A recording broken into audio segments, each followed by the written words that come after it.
Hey guys, Stan here, and I got a ton of requests to make this video, so to those of you who asked, here's the deconstruction of my custom paintball rifle. I originally built this for my review of the Scenario Dream sniper round. See the description below for a link to that video. This project was made using a PMI tracer as the base platform. Just as a side note, this tracer was the first paintball gun I ever owned. I got it for my birthday back in 1999 when I turned 11. First, you will need to get a stock to mount the marker in. I find airgun stocks are good for this because of the added room for the brake action. Next, and this is optional, you will need to remove the feed neck. On older tracers, it is threaded and welded on. I used an angle grinder to remove mine and widen up the breech to accept first strike and Scenario Dream rounds.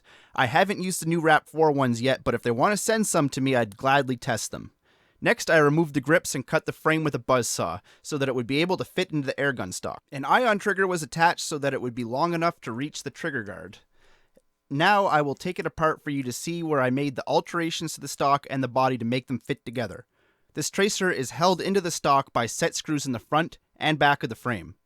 I used wood screws because they easily went into the stock and the plastic of the tracer's trigger frame. Just to let you guys know, I am editing out most of the unscrewing. And for the bolt, I used a faucet handle. Your local hardware store probably has a selection of styles to choose from. To hold this in place, I put a nut on the screw after the bolt handle. Here is the old pump handle from the tracer. I cut off its arms and cut slots into it so that it could fit into the frame and over the barrel. This is now mostly cosmetic, but it does help to secure the front of the marker, but it is not 100% necessary. I used an angle grinder to modify the stock so a 12-gram CO2 changer could fit as a direct air source. Now with all of the screws out, we can lift the tracer out of the stock. Here you can see where I had to cut the stock to allow the bolt to rotate into the down position. Inside the stock you can see where I used an angle grinder to widen it so that the tracer could fit inside. I also cut into the back so that a 12-gram adapter could fit. I'm using the rail from a modern Empire tracer on here so I can mount a 10-round tube and weaver sights. I'm going to take the trigger frame off the body so I can show you guys the trigger mech up close. Again, this was made with an ion trigger attached to what was left of the tracer trigger for a longer reach. I also had to cut the trigger frame as well to allow the bolt to make full rotation into the down position.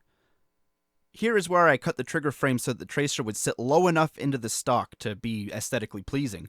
The body was also cut to allow for this true bolt action and movement.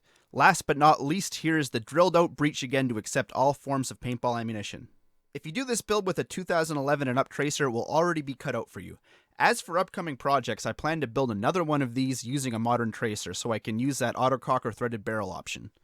I have two stocks I can use. One is a raw competition rifle stock, but will require me to make a new trigger mechanism with a linkage arm, and I don't really know how to do that right now off the top of my head, so if you guys have any suggestions, send me a message and we'll talk.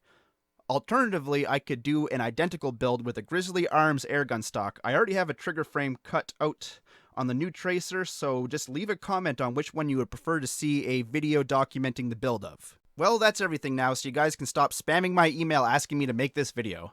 I'm just joking, of course. In all seriousness, thanks so much for watching, guys. It has been so much fun learning how to use this media equipment and to bring you content over the past couple of years. I don't get paid to do any of this, but I'll try to have much more for you guys to offer in 2015. I will probably do a video on what 2015 will hold for my channel, so stay tuned, and always like, sub, and share with your paintball friends, and have a happy holidays, everybody. Cheers.